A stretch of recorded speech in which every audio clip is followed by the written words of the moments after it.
What will you do in 1 hour from now? I think I'll make myself a cup of coffee. I might make myself a cup of coffee later. I also could go shopping. I must feed my fish soon. What do these sentences all have in common?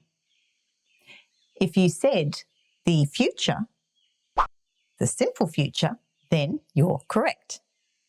In this video, we're going to look at various examples to talk about the simple future tense aspect.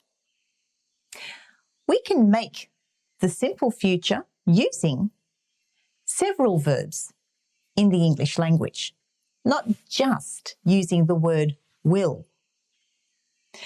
Everyone is taught that the simple future is usually made with the auxiliary verb will.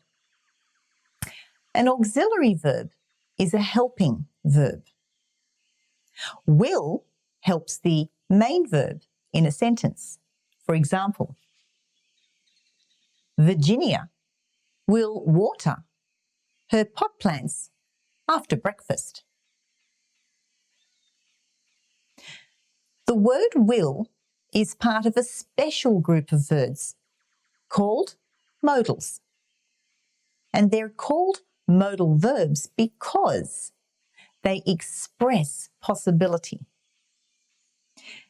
Given that we can create a future sentence with the word will, means that we can also create the future with any one of the other modal verbs as well.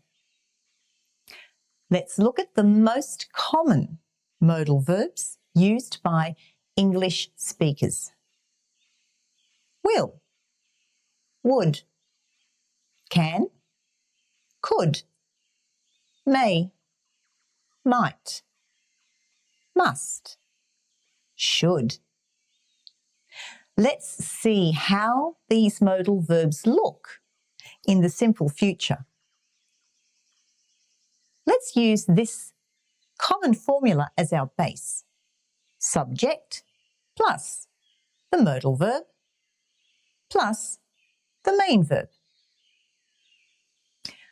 Tom will go out later. Tom would go out if he had more energy. Tom can go out if he wants to.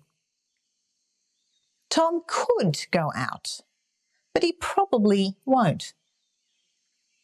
Tom may go out tonight.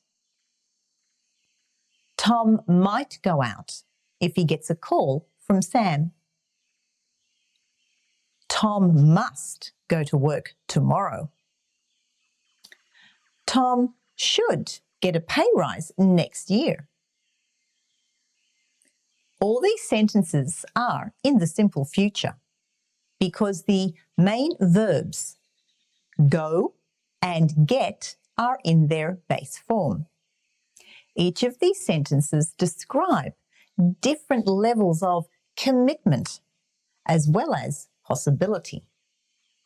So, will is not the only auxiliary verb that we can use to create the future.